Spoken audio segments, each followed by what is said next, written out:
गांव के दो दोस्त और भूतनी गांव के हरे भरे खेतों और शांत पगडंडियों के बीच मोहन और रमेश रहते थे। मोहन समझदार और मेहनती था, जबकि रमेश मजाकिया और चंचल। दोनों बचपन से साथ खेलते, खाते और हर सुख दुख में एक दूसरे का साथ निभाते। एक शाम दोनों खेत के पास एक बड़े पीपल के पेड़ के नीचे बैठे बातें कर रहे थे। मोहन हंसते हुए, रमेश, तुझे बस मजाक करना आता है, कभी खेती में भी ध्यान दिया कर।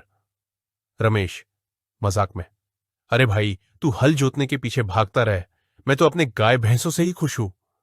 मोहन, अच्छा, फिर देख लेना, जब मेरी फसल लहलहाएगी तब तुझे भी मेरे खेतों की याद आएगी।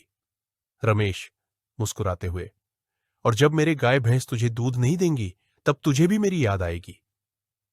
तभी अचानक हवा में सरसराहट हुई और पीपल का पेड़ जोर से हिलने लगा। दोनों ने एक दूसरे की ओर देखा। रमेश धीमी आवाज में, मोहन, ये हवा अचानक इतनी तेज क्यों हो गई? मोहन डरते हुए, कहीं ये वही पीपल का पेड़ तो नहीं जिसके बारे में गांव वाले कहते हैं कि यहां एक भूतनी रहती है? इतना कहते ही एक काली परछाई पेड़ के पीछे से निकली।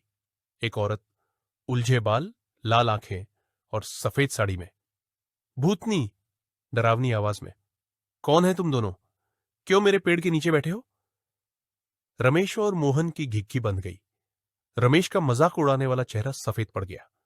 दोनों तेजी से उठे और भागने लगे, लेकिन तभी भूतनी जोर से हंसी और अगली ही पल उसकी आवाज बदल गई। भूतनी हंसते हुए, अरे, मैं तो बस मजाक कर रही थी। पीछे से गांव की बूढ़ी दादी निकली, जो सफेद साड़ी पहने हंस रही थी। दादी, बेटा, डर गए? अरे, मैं तो तुम्हें बस सबक सिखाना चाहती थी कि रात में इस पीपल के पास मत बैठा करो, यहां सच में डरावनी चीजें हो सकती है। मोहन और रमेश की सांस में सांस आई। दोनों ने एक दूसरे को देखा और जोर से हंस पड़े। उस दिन के बाद वे कभी भी रात को पीपल के पेड़ के नीचे बैठने की हिम्मत नहीं कर पाए।